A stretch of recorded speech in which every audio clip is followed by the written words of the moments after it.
This program is designed to provide general information with regards to the subject matters covered. This information is given with the understanding that neither the hosts, guests, sponsors, or station are engaged in rendering any specific and personal, medical, financial, legal, counseling, professional service, or any advice. You should seek the services of competent professionals before applying or trying any suggested ideas.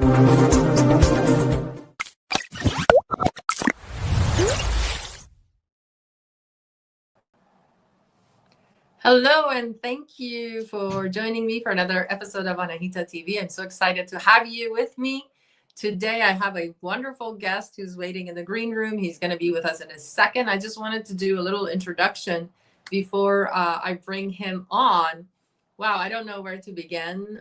He's done so much. We're just going to stick to some of the most recent accomplishments. Doc James Mason is the author of the acclaimed book, Mastering the Logline, available on Amazon. And he is a regular columnist for Creative Screenwriting Magazine, where he shares his insights on storytelling. So if you're a storyteller, this is the show for you. His latest article on describing the goal has just been released. He has over 2 decades of experience as an advertising executive for major clients like Old Navy, S.C. Johnson, and Princess Cruises and whatnot. So I'm going to leave the rest. Let's bring him in, and I'll do the rest of the intro when he's on here. Hi. Did you hear some of the intro? Hi. Welcome, James. Nice Thank you so much. Yeah. So I was just doing a little intro about you, and which is not very little. You know, we've been friends for quite a while now, and I know your history and background as a writer, and you're an amazing writer. You just finished a book called Mastering the Logline, and I was reading that, and you worked in advertising for like Old Navy, S.C. Johnson, Princess Cruises, and your passion for human connection is evident in your film, and which you co-wrote, called feature film called Caged. It used to be called The Shoe. The Shoe, yeah. Yeah, that's until the distributors got a hold of it. I'm sorry? That was called The Shoe up until the distributors, and they decided that they wanted to call it Caged because it seemed more marketable than SHU, which stands for Segregated Housing Unit. And it really is about a story about a psychiatrist who's wrongly convicted of killing his wife, and he finds himself in solitary confinement. And even someone with the kind of advanced mind of a doctor, can't survive the horror of solitary confinement, what the mind does to itself for not being able to communicate. Yeah, that's I think one of the worst things that can happen to us. I was reading an article about 3 things that we need for survival, and I don't remember the other 2. I think it was cognitive, cognition, and one of the main ones was actually your femur, your thigh bones, because isn't that weird? Yeah, because if you can walk yourself to meet friends and family, that's how you survive. I was like, wow, like that's how important our legs are, because we can be autonomous and historically speaking, I guess so, yeah. And I thought that was amazing. I thought that was such an interesting thing for survival. So I want to finish your little intro. It's actually pretty good. It's long, and it's basically just a few tidbits of what you've done so far. So Caged is now streaming for free on Amazon. So everybody go check it out. Let us know in the comments what you think. You also co-wrote the popular award-winning English language samurai short, Yae, Blind Samurai Woman. I saw that, and that was, oh my God, what an amazing film. Yeah, the director, Akiko Izumatani, she is a member of my writers group we've been, in the same writers group for maybe 15 years. And this will go to one of the things I talk about is, the reputation and recommendation are 2 of the ways that a writer can get their stuff read. And that reputation starts with your peer group. And so when we were both, just learning how to write, we got into this writers group.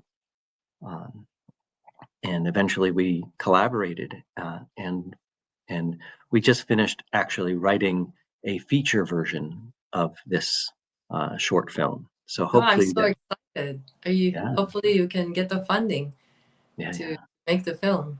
He's a great director too, so it helps to have talented friends. Oh, definitely. So this is a show for all writers, inspiring writers, and even producers. If you want to get to know an amazing writer who has several scripts that are completed and ready to go, James is your man. So yeah, reach out to me if any of these stories resonate with you, and if you have funding, we're not ashamed to publicly ask for funding, because filmmakers always need money, you know. Yeah. Yeah, And there's two things that a successful film has in common. One is it got funding, and two, it has a good script, right? yes, Started out good anyway. you start out with a good script. That's the beginning. Yeah. And then great funding makes it all happen, makes it possible. So that's what we're out here for. So I want to talk about your book. What made you go out and write a thick book about log lines? Because log lines, if anyone is new to screenwriting, is basically one or two sentences where you describe the entire movie within that one or two sentence.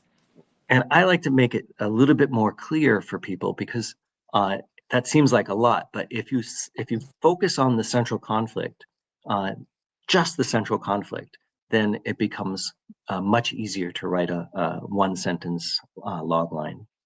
Okay. So yeah, what made me want to? So about 10 years ago, I started on Facebook. They have a group called Loglines, and I was a regular contributor. And then I started learning more and more about log lines as I was helping other people. And then I realized that there's a real niche, right? For people, everyone needs to write a log line, but nobody's teaching how to write it. They have these ideas. They can't even identify what a log line is. Right. So I thought, well, maybe if I could write something that really defined it very well from the writer's perspective, then I could help other people, because I always loved helping other people. That was the whole reason I got into that logline group and became a moderator, was to help other people. So I started taking a deep dive. It's kind of funny that we're having this conversation today, because years ago I had to take a break from politics. I was getting too crazy into it. I'm like, I just was wasting so much of my time and nobody was saying anything. So I thought, what better way to do it than to focus my energy into something very specific, and the thing that I'm passionate about, which is to help people tell stories. And so I started writing a book on collaboration. And I have this idea that if you can come up with the premise, the log line, and the thematic statement, or how the author sees the world through their story, then you really can get to onto the same page with your collaborators, right? If you can really define those three things. And the second chapter on log lines turned out to be getting longer and longer and longer. So I made the decision not to finish that book yet. I'll finish it eventually. But for now, I'm going to focus only on log lines, because log lines have a second benefit, which is this wonderful ability to analyze a story. If I see a log line that's not working, I can ask the question and really kind of figure out, before I've ever read the script, if there's a problem with the script. Because if the writer can't tell me what the answer is, maybe they don't know, right?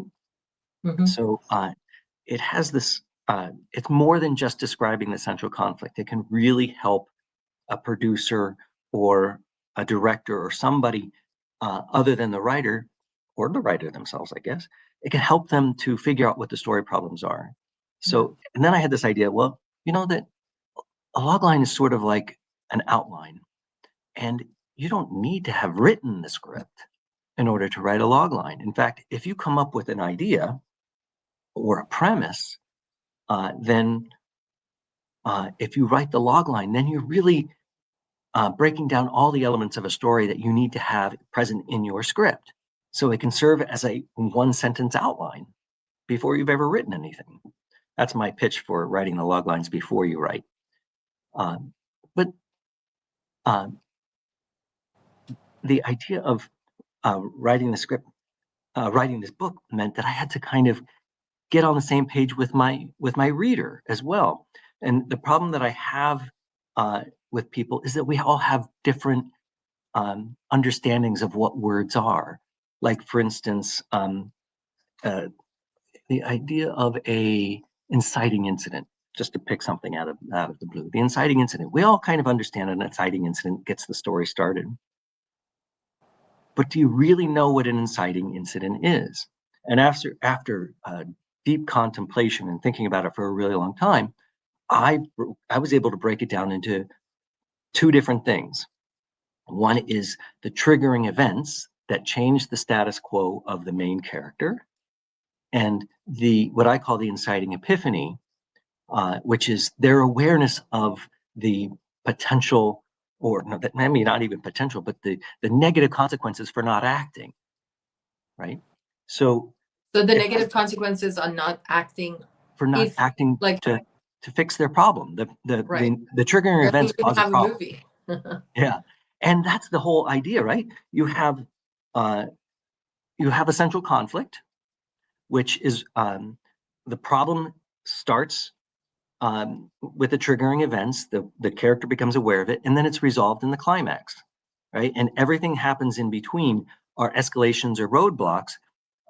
And finally, when the character runs out of options or runs out of time, the climax has to happen, and those negative consequences will happen, right? Mm-hmm. And so all of those things are kind of represented in the log line. And so I needed to spend, that's why it's so thick, it's not that thick, it's, I had to go through and really break down each of the elements of a story. And I identify 8 of them and really discuss them in a way that we can both get on the same page, right? So, so like for the main character, I don't call it a protagonist, because a protagonist to me is a very, very specific thing. It's a character who must act towards a goal, toward a desired outcome, and there is an antagonist who doesn't want them to have that, whatever it is their goal is, whether it's a thing or an object or accomplishment or something. And the roadblock. the roadblock. The difference for me, the difference between an obstacle and a roadblock is an obstacle, just diverts your attention for a little bit. Whereas a roadblock, you've got to figure out that the main character has to kind of figure something out to get around it, right? It stops the story until they can figure out, until the main character can figure out something about themselves, maybe, or figuring something out about the plot, or this or that. But when you run out of time or options, those negative consequences have to come in, like hard and fast. Mm-hmm. So that means I have to define what stakes are. The stakes are the negative consequences for failure to achieve their desired outcome. Now, that sounds like a mouthful, but give us an example of a popular movie. Like, so for the audiences who are new to this kind of thing, let's say, what movie is a popular big movie? Like Mission Impossible, So Mission call to action. Right. So the thing is, I should kind of talk about the difference between a protagonist and a hero. Okay. Yeah. Right. So a hero is a reactive character. The villain in that series, or in any series, when you have a hero and a villain, the hero is reactive to the villain's goal. Okay. So, in other words, the villain wants something, and the hero has to. Yes, they want something too. They want justice, or they want something like that. But that's not what's driving the story. The narrative itself is being driven by the goal of the villain.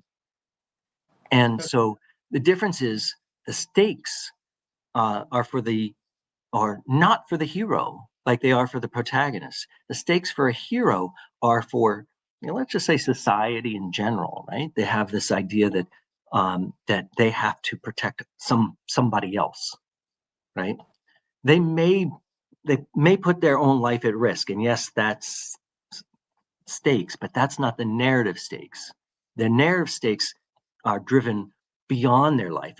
If the hero dies and the villain wins, the real stakes aren't that the hero dies. It's that other people are affected, right? The idea that so you want to those are the stakes that you'd want to have in the log line, not whether the hero lives or dies. Who cares, right? Yeah. Because like for The instance, stakes is tough. The stakes are pretty high up there with a film like that, because it's like saving society, a mass group of people, versus or the universe, or it can be a single person, a loved one. a single person too. Yeah. It could be that they have to get to see it. I mean, it doesn't even have to be life or death. It could be that they need to express some, they have to make amends with somebody. They have to tell the truth to somebody in order for them to live a fulfilled life, right? I mean, it doesn't necessarily have to be life or death. I know it's kind of hard to get into in a very brief film. With the romance type films, comedy, it's not life or death. It's when a movie works, the difference between a good movie or a bad movie. I just had an interview a couple of weeks ago with David Zucker, who wrote Airplane, and he talked about this. He said, if you follow the idea of a great film, that it works, and you put the jokes where they need to go, then it works. So a film has a format, and that's what we're basically talking about. A lot of people, I feel like, a lot of people go to the movies and they see a movie and it's exciting, and maybe parts of it isn't as exciting as they thought it would, and they think they can write a movie. Oh, I could have done better. But I was one of those people. And so I studied film since a very, very young age. And then by the time I graduated college, I took a class, an introduction to screenwriting. And that's when I realized I had no clue what I was talking about, because the format is extremely specific. Like, tell us about that. We have to outline. We have to, there's a first act, second and third act, and David explained it as, he says, his brother says, Jerry Zucker, he wrote Ghost and I believe directed it. And he said someone gets chased up a tree. Yeah, and that's the real basic version. Break it down. Yeah. Right. So, and my philosophy is slightly different. It's that a main character I call them 6 different types of main character. And I'll say the protagonist and the hero are the 2 most basic kind. But then I have a resistor character, like in Ghost, the character doesn't want to believe. And then I have a trailblazer character who they have already changed and the world has to change around them. And then there's observer characters. Those are the types of characters that are maybe narrators, like in Shawshank Redemption. That's the most famous one. Red is really the main POV character, and he's affected by a focus character, another character, Andy Dufresne. And so, and then of course the leader character, I call it a leader. It's the in an ensemble, there is usually one character who's the survivor character, and all of the other characters, some of them serve to show the stakes in a story. Some of them are, I believe every character in an ensemble should have a purpose, and the purpose should be illuminating to the main character and to the audience.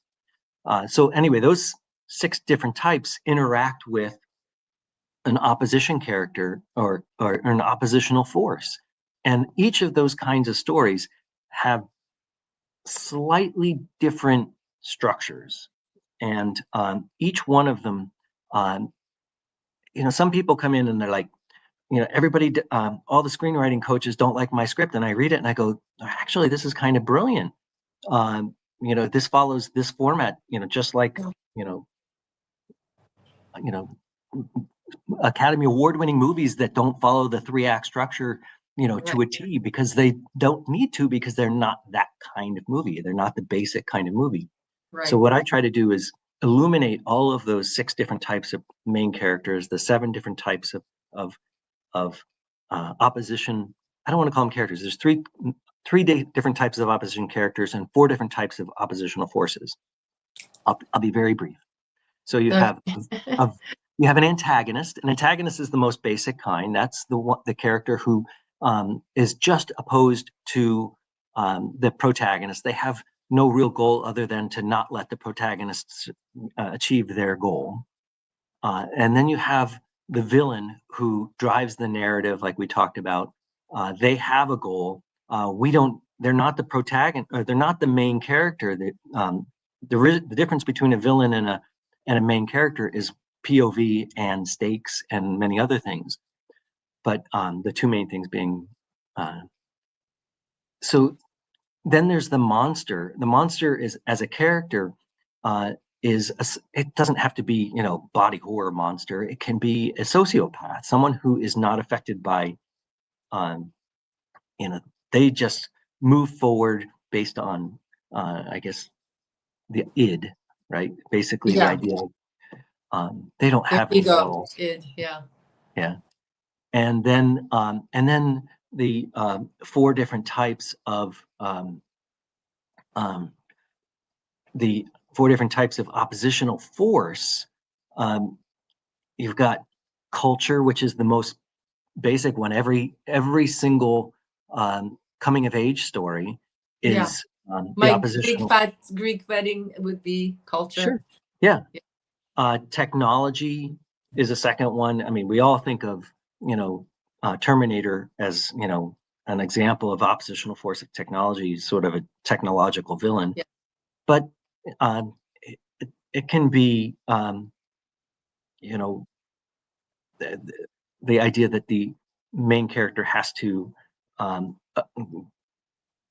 survive in a world where AI exists, for instance, right? That's going to be technology as an oppositional force. Yes. And then the 2 bigger ones that everyone is like really super familiar with is the oppositional force of nature. When you have a hurricane that comes in and destroys the town and you got to survive, or the Twisters was just the movie that just Twister movie.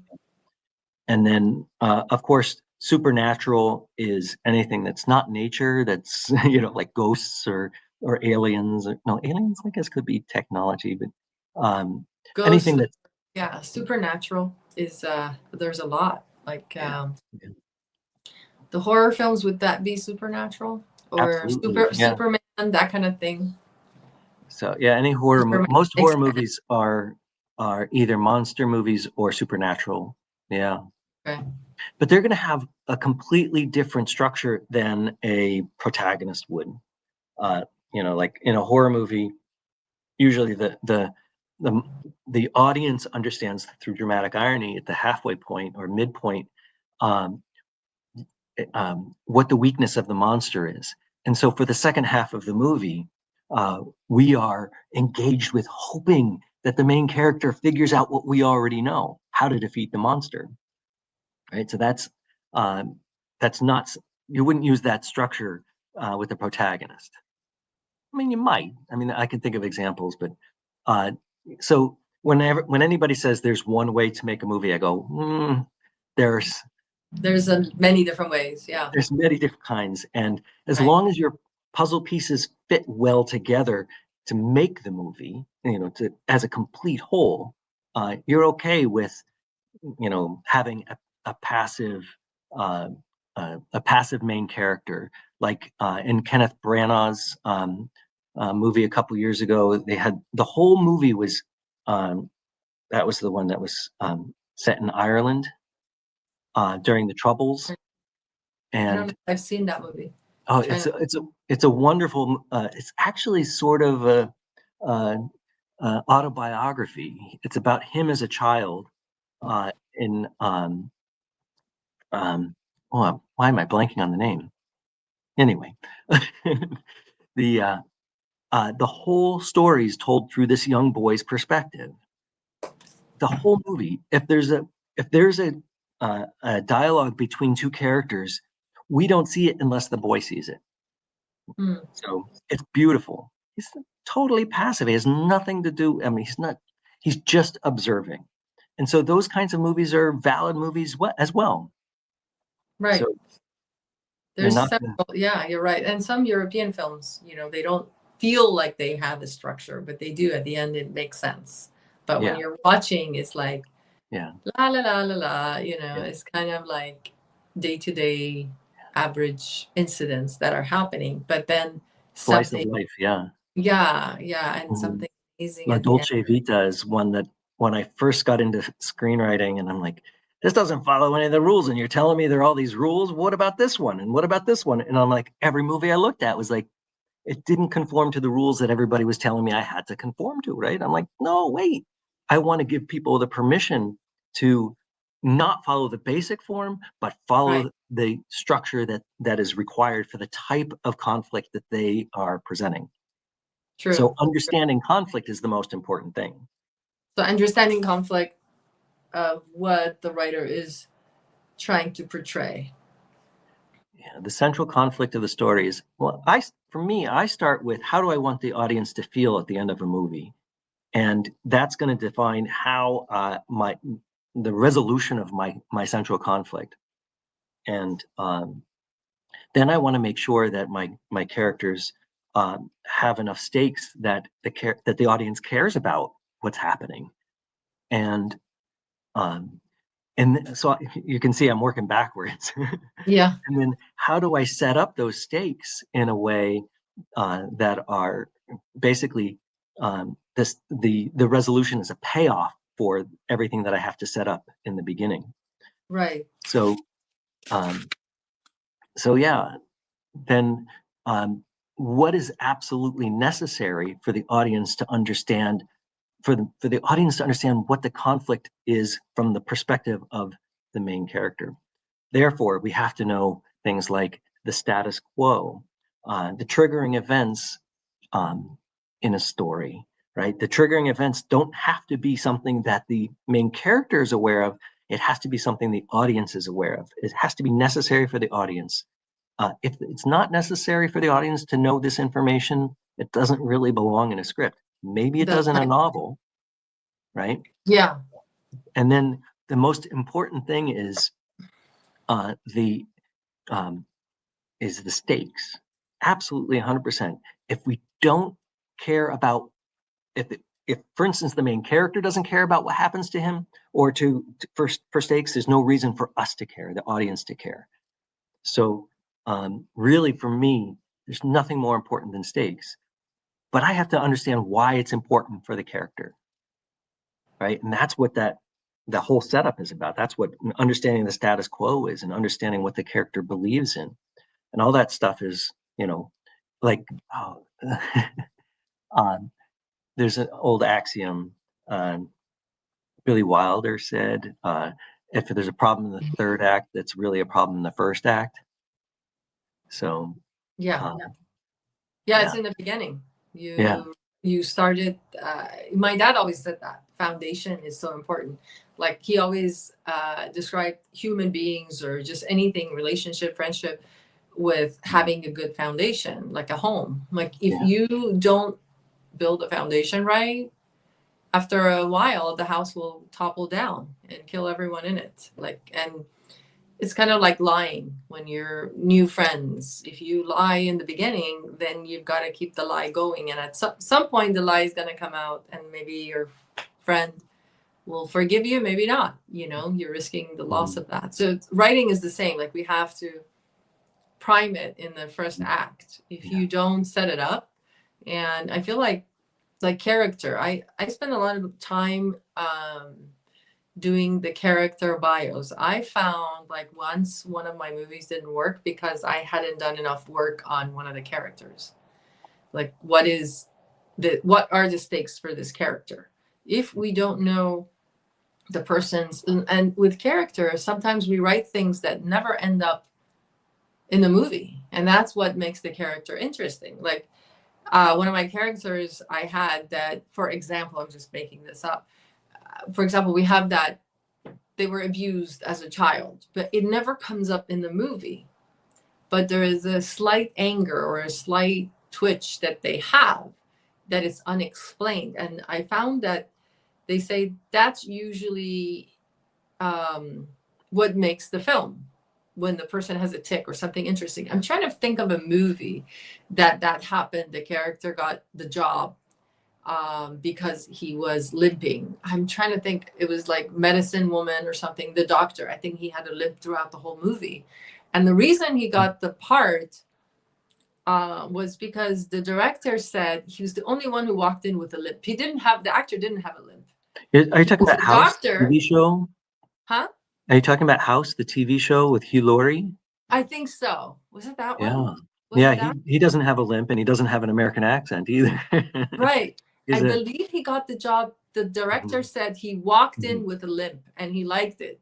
And the director said, okay, you're hired. And because everybody was good. All the actors that came in were good, but he was had memorable. extra, that would made him memorable. So it's interesting to watch a doctor. He's helping others heal, but he himself has a limp, has a leg issue. So it's kind of ironic, kind of interesting. So there's a lot of things that go into the film, into a film that people don't know. And I always say that, like what you said about the collaboration, that you even wanted to write a movie about it, the collaboration. One of the things I believe, like in the film industry, is buddies working together, and they don't let anyone in. So the newcomers always complain that they don't let anyone in. And let me tell you why. And as a newcomer, I didn't like it.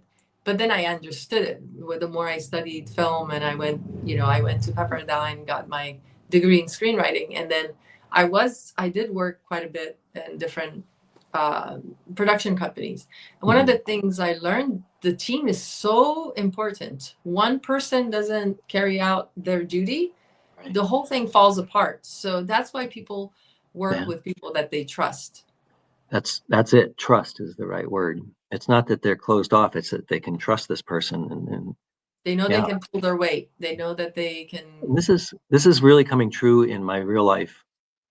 Right. It's kind of like real life. Yeah. You work with the people you like. It's because they're going to impact the movie directly and indirectly. Yeah, we had a couple questions about the book, and I wanted to kind of clarify. Let's get into the questions. We have some audience questions. So let's see. I wanted to say this book is about screenwriting, but it really is about writing you know what? If you are anyone who needs to tell a story, understanding who your audience is and what their expectations are, and how to best describe what it is you're trying to tell, right? In screenwriting, it's central conflict, but understanding all the different elements will help you to clarify your thoughts down to a very brief, I say 1 or 2 sentences.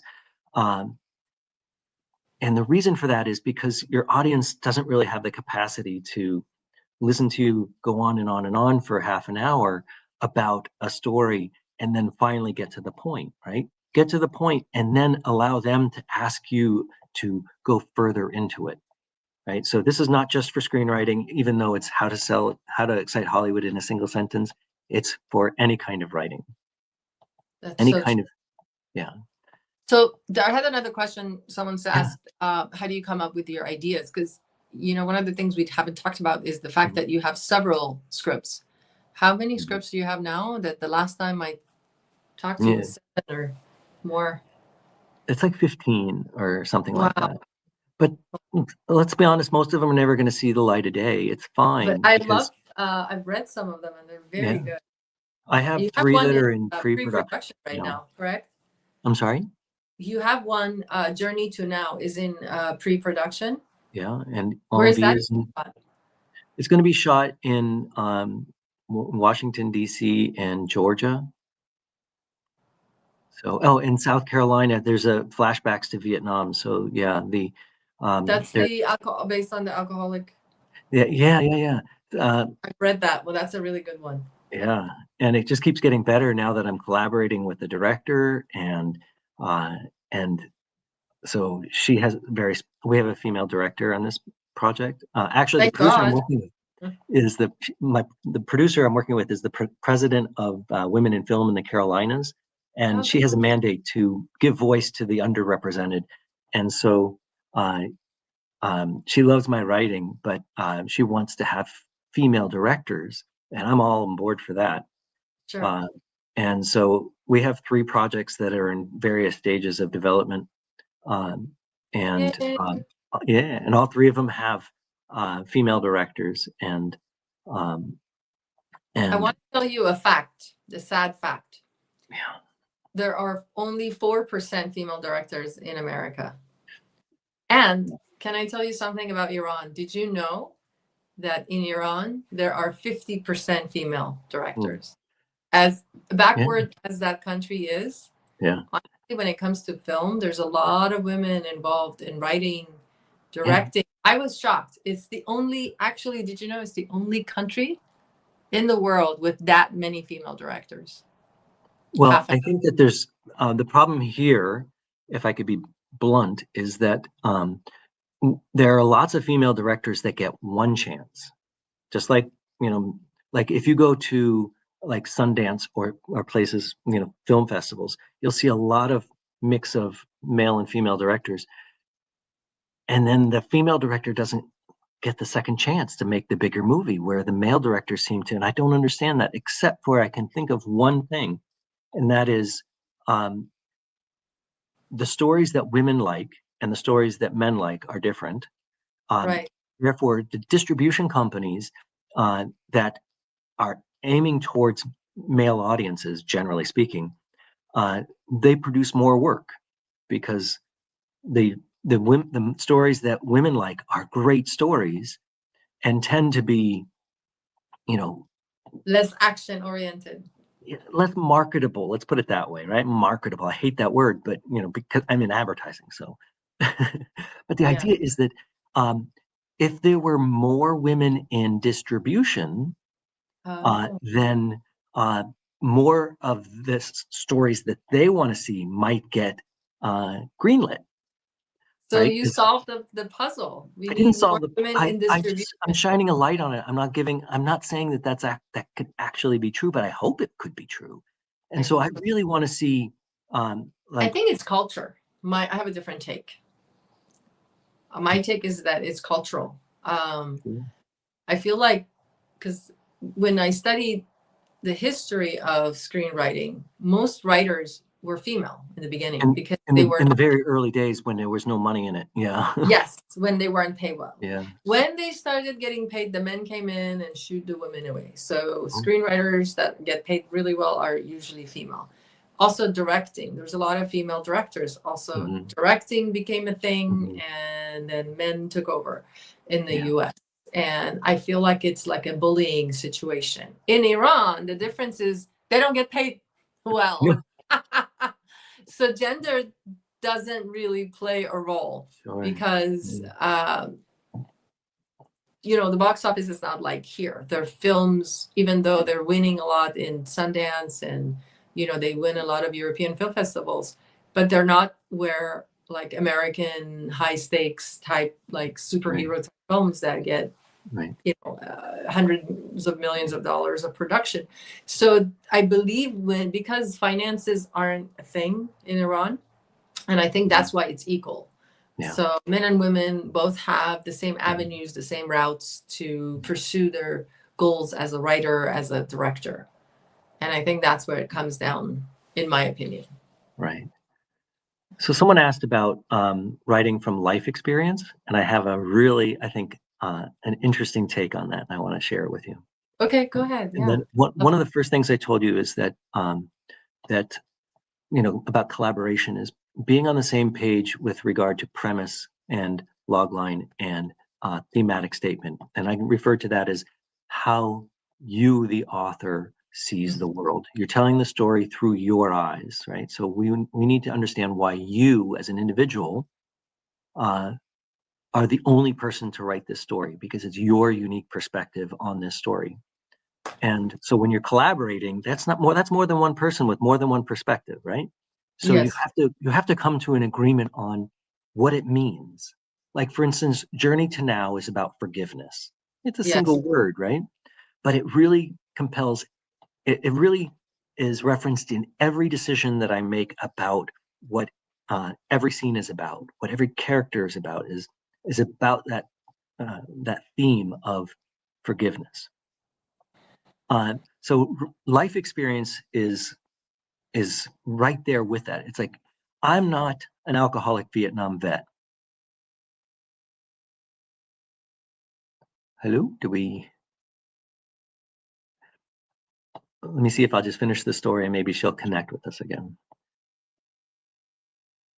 Yes, just continue with the story while we wait for Anahita to join us again. Sure. So I'm not an alcoholic and I'm not a Vietnam vet. And therefore, that's not my life experience. But my life experience is having dealt with someone who was an alcoholic Vietnam vet. And so from a perspective, I do have a voice. I do have an understanding of it, and life experience does play a part in it.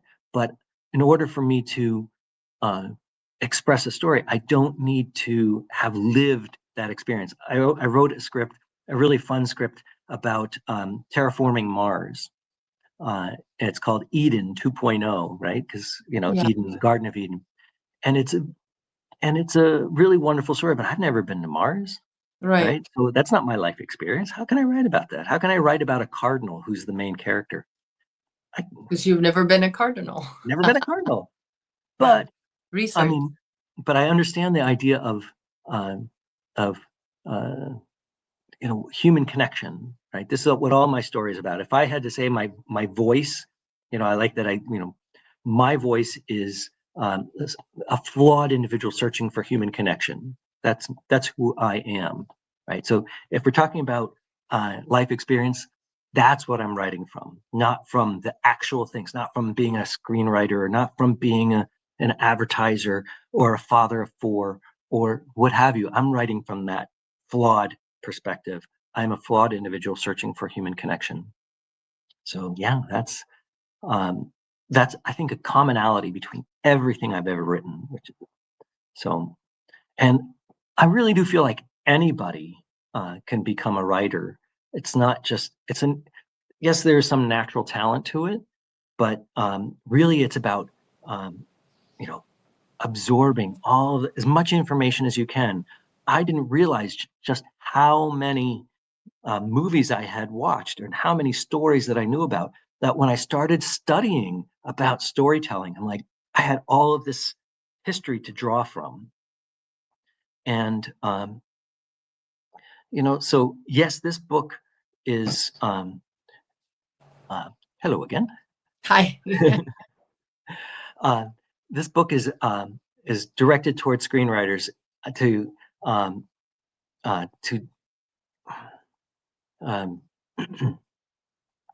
tell the stories that they want to tell. And I think anybody can do that. And I think the more you learn, the better you get at that, the more feedback you get from other people, the more you can learn how to express those ideas that you have, that you want to. But it starts with this idea of, who you are as a writer. And Anahita, when you really identify, who you are as a writer, and that starts reflecting in everything you do, including Anahita TV. True. This is a platform basically to showcase what we can do here. Collaborate with people who are in the same business and hear the best advice that we can help others give to others. I'm like you, I love collaborating. We did write something together, but unfortunately we didn't get to finish it. We did start, it was a good story. During the pandemic. I try to help because a lot of people, life gets in the way, and that's okay. Right. And so like although these three things that are in pre-production are stuff that I did by myself, Yaye is a collaboration. Yaye, Blind Samurai Woman, the short film, the Caged was a collaboration, and then there are other collaborations. I'm working with another. I'm Rahela Kamali. I don't know if I told you about her. You did tell me about her. She's in Europe, Rahela? Yeah, she's in Europe and she's making films in Spain, but she's of Persian descent. She was born in Tehran. like me. And yeah, and so she came to the United States to study at UCLA, and we connected through a writers group, the storyboard group that met on the Fox a lot back in the day. Right. Now it meets via Zoom, but we connected, and I love this idea of collaborating with her for because she has a completely different perspective on everything, especially Then uh, you. than women characters, first of all. Okay. So collaborating with her meant trying to understand that character, female characters better, right? It From her point challenged of view. Yeah. yeah. And so we came up with a story, but that she turned it into a short film in Swedish. And so I have a producer credit on that. It's coming out soon. It's going to be in film festivals soon, I think in 2025. Wow. So, and it turned out fantastic because I challenged her, right? Yeah. And she challenged me, and together we plowed forward into this story that was, I think, accessible and a really brutal look at what it means to be in a relationship for a really long time and being Yeah. bored with it. Oh, yeah. So yeah. So those are the kinds of stories she wants to tell. Okay. So like, yeah, that makes sense. Yeah. That's her point of view. And I feel like she's probably had experiences with relatives or someone that was Oh yeah. in that situation. And that's what propels her to tell the truth, the truth of that side of, we all want long-term relationship, but then, at what point does it get stale? One thing I wanted to talk about. Oh no. Should I anticipate what she's going to ask and bring it back to log lines? I'm going to anticipate she would like your closing thoughts on everything before we wrap up the show. Timing just went so fast. I love it. Yeah, so I want to talk about the I'm going to just name the 8 elements and say that and then define the log line. So the 8 elements are context and setting, the main character, opposition, the trigger, which includes the inciting epiphany, the goal, the stakes, the flaw or description of the main character, and the tone, right? And so if I were to define the log line, I would say a log line is a single sentence of about 35 words that defines the story's central conflict through those elements: the context and setting, flawed main character, opposition, triggering events, goal, stakes, and tone. And the purpose of the log line is really, really simple. It's to encourage the industry professional to read the actual pages. And those there are 4 different elements or 4 different promises that get any script read. Any script or manuscript, doesn't matter. And that is the reputation of the writer, the recommendation of the writer, like someone like an agent or a manager, their sole purpose is to recommend a writer, right? And the recommendation applies to anyone, right? The dentist can read your script and pass it on to their friend. The reputation, that starts with every person you talk with, every interaction that you have within the industry or not within the industry, because you really want to be the person that people want to work with. Like Anahita and I were talking about, be the person that they trust to tell a good story. And then the premise is the promise of conflict. There's no details of the conflict. It's just a good idea. And that gets the mouth watering, right? It's like, ooh, I got to read this script. And then, of course, the 4th one is the log line. And the log line, it's got to be something that's intriguing, but it has to be kind of almost factual, because you're setting the expectations of the reader, right? With this log line, the reader knows almost everything, not everything, but almost everything they need to know about the conflict, so they can focus on whether you're telling your story, when they're actually reading your script, they can tell whether you're telling it well or not. Yeah. Because they already know what the central conflict is. They may not know what the resolution of that conflict is. They may not know what if they get their goal or they don't.